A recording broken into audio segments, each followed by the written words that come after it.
All right, welcome back to the second module here called the Principles of Federal Real Estate Settlement Procedure Act, or RESPA. RESPA also has a another name called the Big Pain in Your Butt because they tend to be a big pain in your butt. Like we talked about, if you've got questions, feel free. And for those of you listening at home, I will try and repeat the questions because I know that you can't really hear the audience. And, you know, Bob, I know you've always got questions, so feel free. And Gwen, same as well. All right. So in this section today, we're going to be discussing what is RESPA. Okay, well, there's somebody's phone. Feel free. Maybe I forgot to tell you. If you need to take that phone call, go ahead. Um, but any deals you do in here, obviously, I get a cut on. So we're going to talk about RESPA, the Real Estate Settlement Procedure Act. We're going to talk about what activities actually apply to RESPA and which ones don't. Okay. We're going to cover some forms of ownership and types of ownership of properties that you guys need to know about when dealing with titles, how people take the title, how they take ownership, and the different forms. We're going to be dealing with this thing now called the CFPB, the Consumer Financial Protection Bureau. All right, these guys actually, did you read this, Tom? Yeah. Yeah, I think you and I were talking about this. Uh, The secretary of the CFPB is the only secretary in Congress, the only secretary that is not eligible to be fired at will or doesn't serve at the president's pleasure. Most of the time, well, not most of the time, all the time, but this, you've got the secretary of, I don't know, defense. The president can actually just remove him because he just doesn't like him. Hey, I want to put someone else in. All right. The Secretary of Farming. Um, with the CFPB, he actually has to be fired for cause. And the reason they instituted this in the CFPB is so that the executive power or the executive branch wouldn't have power over the CFPB. Because think about it, if I could fire,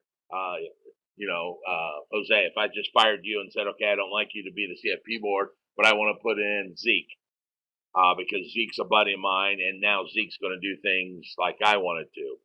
I could actually influence that board.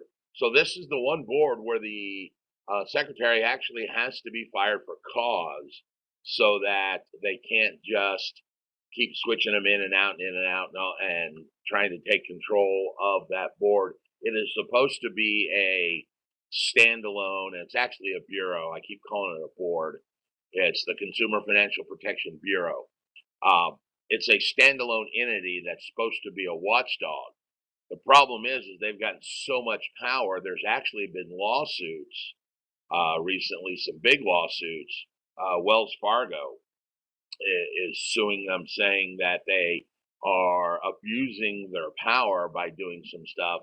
And there has been some talk, rumors, innuendos, speculations, if you will, that this board may actually either go by the wayside again, or it's going to have a serious revamp because it doesn't really have uh, any oversight.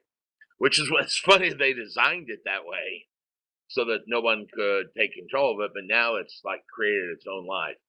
We're going to talk about the TILD RESPA. That's Truth in Lending Disclosure. The Truth in Lending Disclosure RESPA Integrated Disclosure Act. Got that? That's a mouthful. TRID. That's the new TRID closing. And if you've been in the business, which two of you guys were licensed again? Alicia and Mary. Okay. You've got real estate license, correct?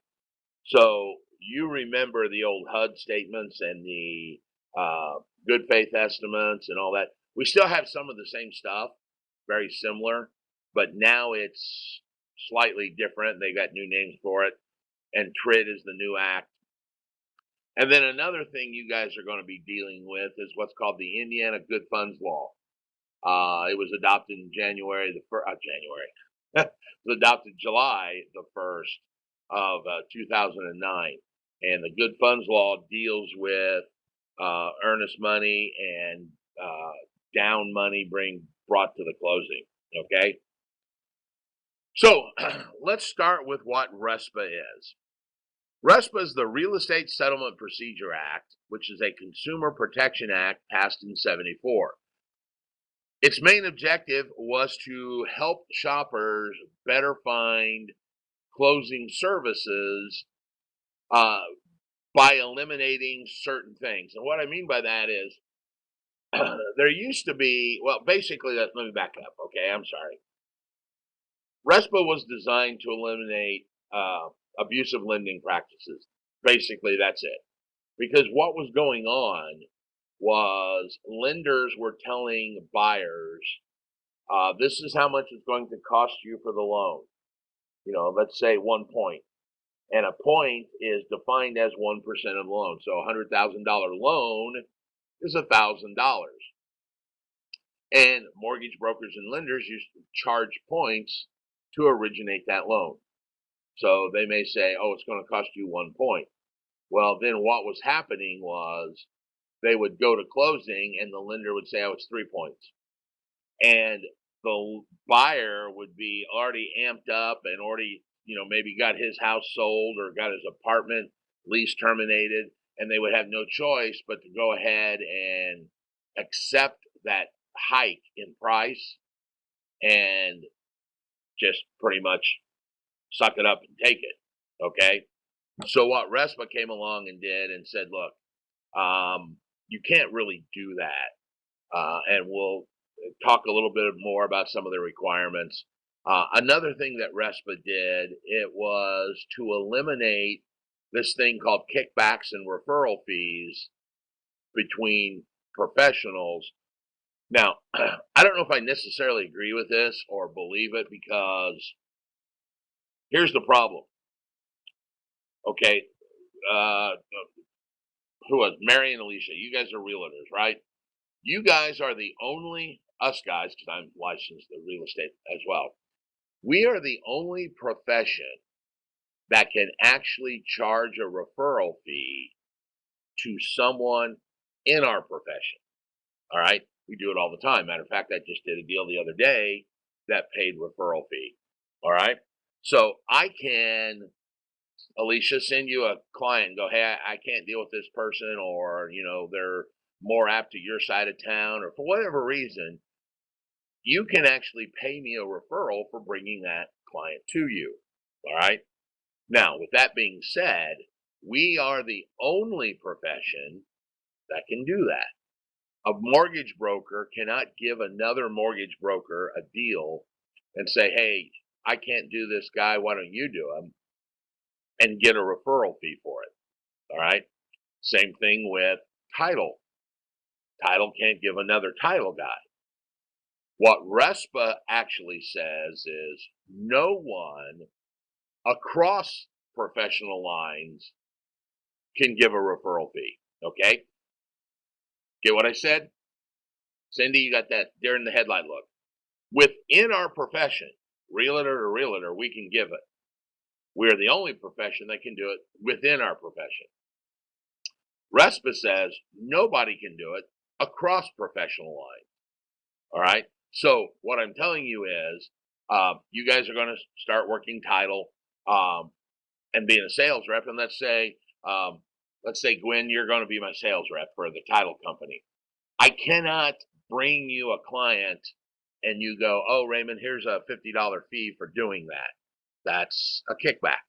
Now, here's the cool thing. All you guys out there want to play these games about, well, it's a professional service fee. It's a splitting fee. I don't care what you call it. A rose by any other name is still a rose, and RESPA understands that Shakespearean quote. You can call it whatever you want. It's illegal. Can't do it. Can't call it a professional services fee. You can't call it a fee splitting mechanism. You can't call it a referral fee. All right. You cannot pay someone to bring you a client. Now, here's the theory behind it, and I don't necessarily know that I agree with this theory, but I mean, I can see where they're coming at. But here's the concept. Let's go back. Gwen, let's say I brought you a title company or a title deal because we need to pull title on my listing, and you give me $50. For some reason, in their infinite wisdom, the government would believe then, Gwen, you would artificially increase your price to cover that $50. And in essence, the client is paying that $50. Everybody get what I'm saying?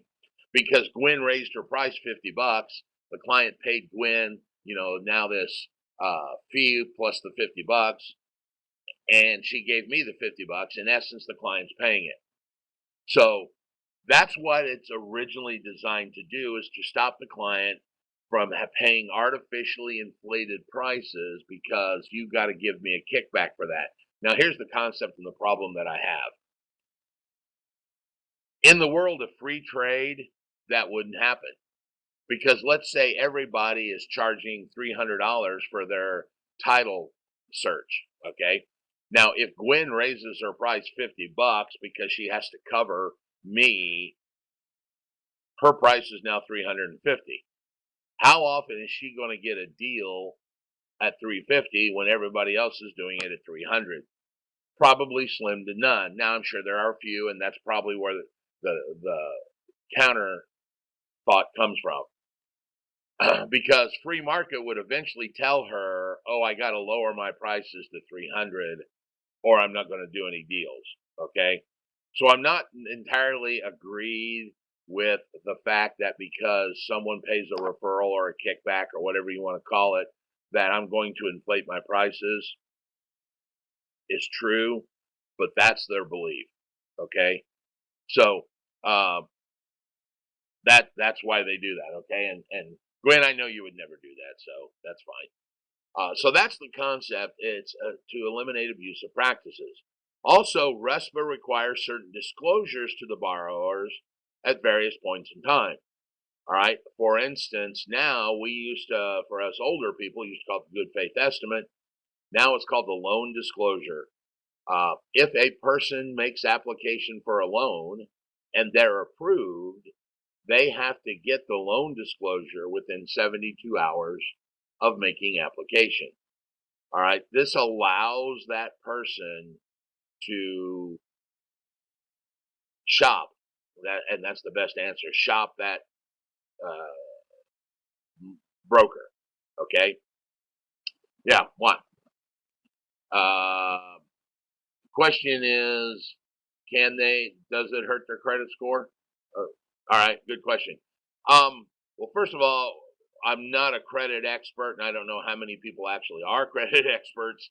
But I will tell you that there has been some light shed on the topic here lately about shopping versus multiple hits. And I know what the old belief was: if I was going to go buy a car and I went to 3 different places and all 3 pulled my credit, that all 3 of those would hurt my credit. All right. It's my belief now, based on some of the people that are credit specialists I've talked to, that if you do that several times within a close proximity of time, that the credit bureaus understand that you are trying to shop for the best deal and they don't necessarily ding you. Now, with that being said, obviously you still got the issue of if you went and looked for a car and your credit was pulled today and tomorrow, only one of them would probably count against you. The other one, they would say, oh, he's shopping for a car. Now, if nothing ever happens and 8 or 10 weeks from now, you go back to look at another car and they pull your credit again, yeah, that's probably going to hit you again because there's been enough time delay between there to go, oh, well, he looked, couldn't get the car he wanted. Now he's looking again. So if you decide you're going to do that, when you start getting into the mortgage realm, you probably should, search or shop your mortgage guys all within a close period of time so that the credit bureaus can see that you're actually shopping. Don't shop one this month and then next month do another one and then, well, we're going to wait till fall or winter, and then in 4 or 5 months you hit it again, because that may end up actually being more detrimental. So yeah, you do have that. That's a good question though. And of course they take the credit into consideration, and we can go over credit if you guys want to talk a little bit about it. We can talk a little bit uh, here down the road if you want. Maybe we'll we teach it in the real estate realm. I don't know how much you guys are going to need to understand what credit means and what it's made of. The thing I will tell you is my wife has like an 817 credit score, you know, and depending on who you look at, 850 to 900 is like perfect. And Kelly's got like an 817. Me, on the other hand, I got like a 17. No, funny story. When Kelly and I first got married, we went to buy a car. And I will, first of all, preface this by saying I have not bought anything on credit technically this century. All right. 1999 was the last thing I bought, was the home my ex-wife now lives in, on credit. Ever since then, I've been paying cash and buying things with cash. Um, so I have no debt. All right. So when we went to get this car that Kelly's got, the guy said, "You gonna both get it?" So we filled out the form, and the guy came back and said, "This is something that I've never seen before." He pointed to my wife and goes, "You have an 817 credit score." He looked at me and goes, "Then you don't have a credit score." And that's true. I there for a while, I didn't have a credit score because I hadn't used anything on credit in like 10 years. All right. So now I'm working on it and, doing all the fun stuff.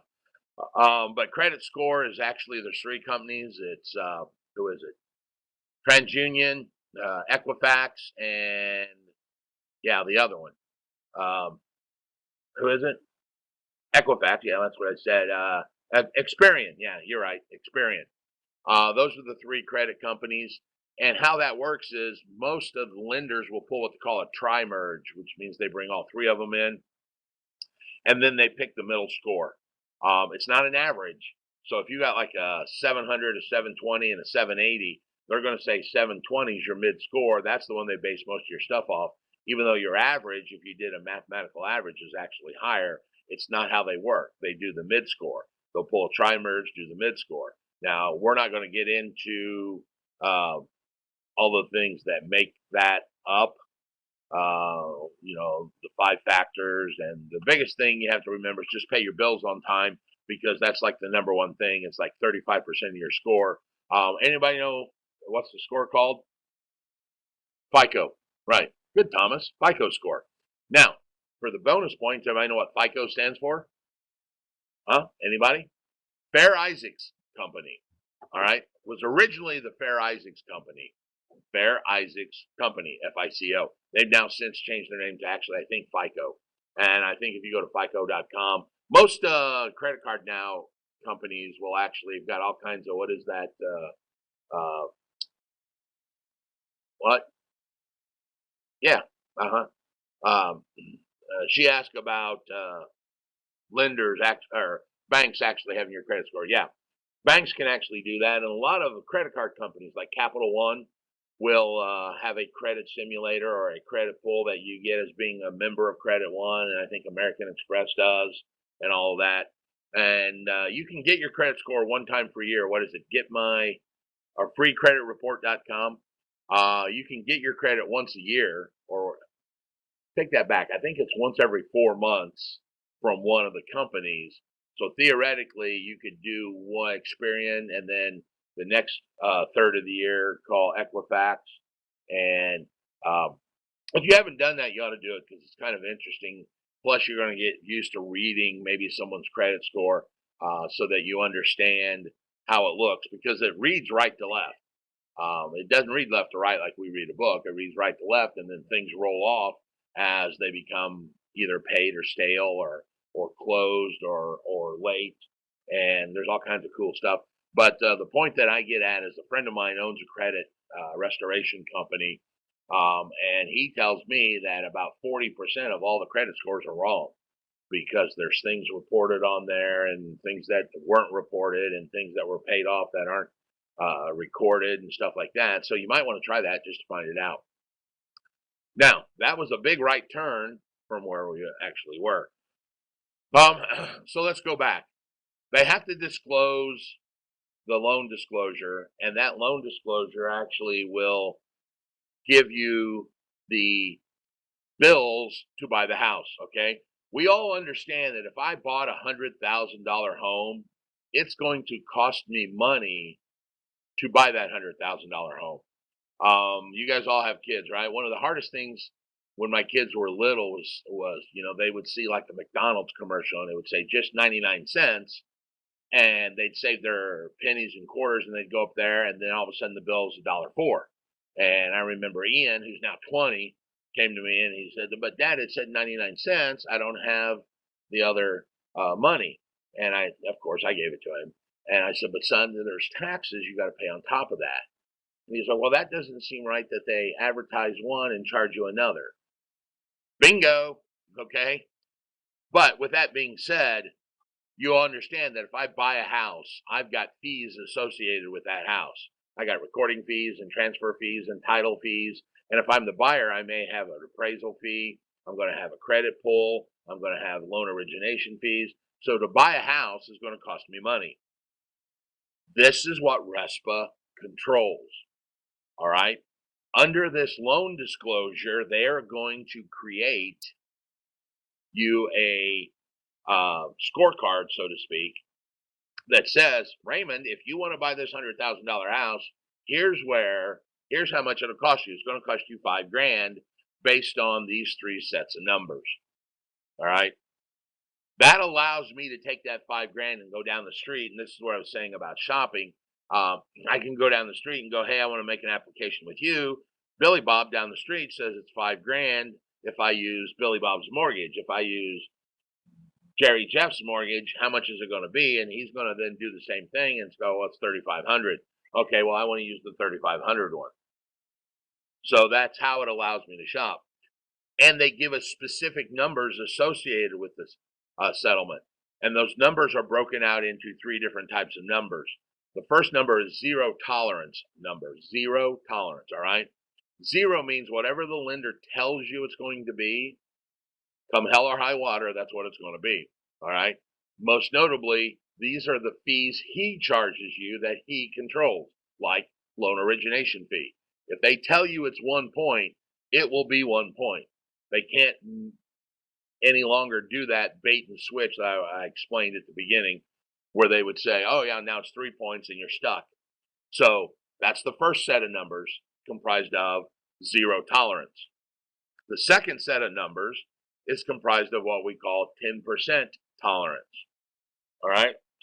Yeah. David? Yeah. Uh huh. No.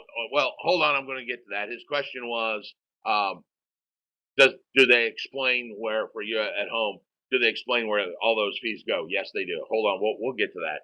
All right. So the second set of numbers is 10% tolerance. What that means is they're going to quote you a price for something, and they can be off as much as 10%. These are numbers they don't control, but they recommend to you, like you guys. All right. So when a lender says, "I'm going to charge you 1 point," that's zero tolerance. And I'd like for you to go to ABC Title Company because I've dealt with them. They're very good. Our software integrates with their software, yada, yada, yada. And I think their owner's policy is $500. All right. That's not a number he controls, but since he's recommending it, and it can be off 10%, 550, 450. All right. Then the third set of numbers, and here's the one that kind of shoots it out of the ballpark as far as I'm concerned, is what they call infinite tolerance. Infinite tolerance. Everybody know what infinite means? Yeah. He's going to take a swag at it, which stands for scientific wild ass guess. All right. Excuse my French. I apologize. Uh, but SWBG doesn't work out as well. Now, with that being said, he could be off anything. And these are things that he doesn't control or he doesn't recommend. Most notably, the best one of this example is your homeowner's insurance. Homeowners. He's going to put down, $500. It could be $5,000. All right. Doesn't matter. But see the problem? That throws his estimate out the door. Now I will tell you, here's the free market coming into play. What that guy's going to probably do is ask you, who's your homeowner's insurance through? And they're going to say, well, it's through the Gecko. And in that time frame that he's putting these numbers together, he's going to call the Gecko and go, hey, how much is it for a 3-bedroom, 2-bath, 1,500 square foot ranch? And they're going to go, that's about 600, 625. He'll say, okay. And he'll put 625 in. So he's going to be close. And the reason he wants to be close is so that he doesn't come back with this big high number and you shop him and him lose the deal because someone else has a lower number than him. All right. You understand what I'm saying? Even though he can put any number, he's going to be pretty close because one, has been doing this for a while. Two is he's actually going to reach out and find an answer. Won't be exact dollar amount, but he'll be pretty close. And these numbers are all on that loan disclosure that they have to give you within 72 hours. All right. Now, what does a RESPA cover? RESPA covers any loans secured with a mortgage placed on a 1 to 4 family residential property. There's a lot of information there. All right. A loan obviously has to be a loan. So if it's cash, then none of this plays out because RESPA only covers abusive lending practices. If the buyer comes in and buys cash, then this doesn't count. Of course, that makes sense. He won't have loan origination points. Okay. Mortgage placed on a 1 to 4 family home. 1 to 4 family. So anything when you start getting into multifamilies or big apartment complexes don't count. Next word, residential properties. Also doesn't cover commercial. So if you're buying a industrial building, RESPA doesn't count. Okay. So that's basically what RESPA is. And we're going to take a 3-minute brain break and come right back. And we'll talk a little bit more about the next topic.